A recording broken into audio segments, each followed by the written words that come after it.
యాక్చువల్గా స్పీడ్ పెట్టడానికి మెయిన్ కారణము ఏదో షో చేయడం కాదు. చాలా మటుకు మనకు రోడ్ యాక్సిడెంట్ చాలా ఎక్కువగా జరుగుతుంది. హైవే మీద ఈ మధ్యలో కంటిన్యూగా రోడ్ యాక్సిడెంట్ జరుగుతున్నాయి.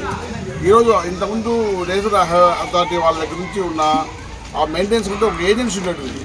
అట్లా కాకోకుండా ఇప్పుడు NHIT నేషనల్ హైవే టెక్ దాని కింద గవర్నమెంట్ ఏజెన్సీలే దాన్ని ఆల్మోస్ట్ హైవే రోడ్డు లైట్నింగ్ని, తర్వాత సేఫ్టీ మెజర్స్ను, ఏదైనా ఇన్సూరెన్స్ మేనేజర్ని అందరినీ యాడ్ చేయడం జరిగింది. వాళ్ళు పర్మనెంట్గా ఏదైనా హైవే మీద జరిగితే కోఆర్డినేషన్ ఉంటుంది. వాళ్ళలో మామూలుగా ఇంతకుముందు కార్పొరేట్ సంస్థ ఉండేది CSRని, కార్పొరేట్ సోషల్ రెస్పాన్సిబిలిటీ ఏజెన్సీ. వాళ్ళ మనీలో కొంచెం భాగము సోషల్ సర్వీస్కి ఇచ్చేవాళ్ళు.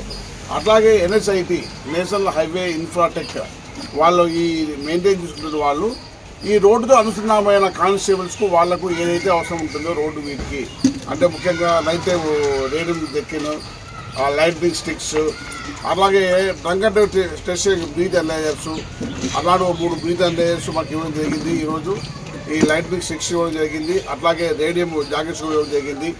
అట్లాగే AC ఒకటి ప్రజెంట్ చేయడం జరిగింది. వీటితో పాటు మీకు చెప్పాలంటే ఇప్పటివరకు మనకు హైవే వాళ్ళు ఎవరు పెద్ద ఐడియా ఉండేది కాదు. వీళ్ళు కలెక్టర్ గారితో కూడా ఎవరి మంత్ అటెండ్ అయ్యి చెబుతుంటారు. బట్ సబ్ డివిజన్ లెవెల్లో ఫస్ట్ టైం మీటింగ్ చేయడం జరిగింది.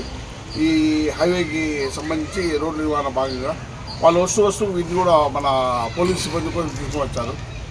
మంచి కోఆర్డినేషన్తో అందరూ కలిసి రోడ్డు ప్రమాదాలు తగ్గించాలని చెప్పేసి వాళ్ళు ఇచ్చిన బ్రీత్ అనలైజర్స్ కావచ్చు, లైట్నింగ్ స్టిక్స్ కావచ్చు, జాకెట్స్ కావచ్చు, మా సిబ్బందికి దానందరూ ఇచ్చి మరింతగా రోడ్డు నివారణ ప్రమాద చర్యలు జరగకోకుండా అన్ని జాగ్రత్తలు తీసుకుంటామని తెలియజేస్తున్నాము. Thank you.